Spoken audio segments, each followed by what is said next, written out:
The father of a West Mesa murder victim says there's more than one killer. Good evening. Albuquerque Police Chief Ray Schultz says recent events have brought new attention and maybe new leads to the serial killer case. News 13's Alex Tomlin also spoke to one of the victim's fathers who says he thinks he knows who ended his daughter's life. Alex is in the Newsplex.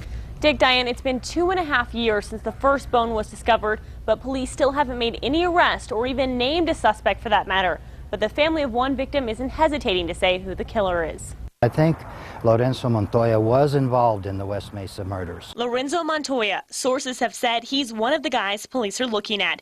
Here's why. Montoya strangled a prostitute in his South Valley home in 2006. He was then shot and killed by her pimp when he caught Montoya carrying out her half-naked body to his truck. 3 years later, in February of 2009, the 11 women were found on the West Mesa. All went missing before 2005, before Montoya was killed.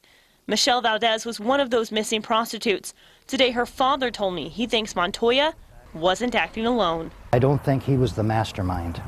I really think that he was possibly maybe the gopher that, or the guy that took him out there and buried him, because he only lived a mile from there. Police Chief Ray Schultz says the short list of suspects is constantly revolving. The task force is still together. And the chief says recent cases have opened up new doors. Recent investigations have come to light involving prostitution and organized prostitution.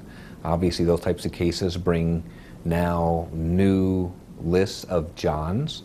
That case, the high-profile, highly secretive online prostitution site, Southwest Companions. That led to the arrest of ex-UNM President Chris Garcia. This isn't the only new lead. Remember Ron Irwin?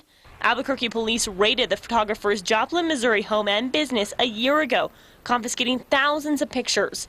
Irwin's mother told me he used to visit Albuquerque during the state fair to take photos, but stopped coming here right about the time the murders stopped. Shortly after the raid, police released these disturbing images of women who looked drugged or dead. Police wouldn't say if they were Irwins. Investigators thought they got everything they needed in Joplin.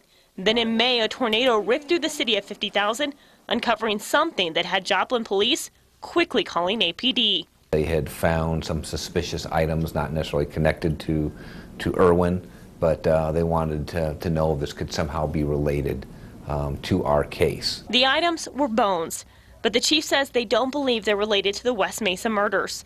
After 2.5 years, the chief knows people want answers, but he says this case has to be handled with care. We know that when a suspect is named, that will be looked at very, very closely. Do you really think that day will come, though, Chief? That you'll name somebody? I sure hope so. Dan Valdez says he's also confident that day will come. It bothers me not how long it takes, as long as they get the right suspects. If it takes 5 years, then so be it. If it takes 10, then so be it.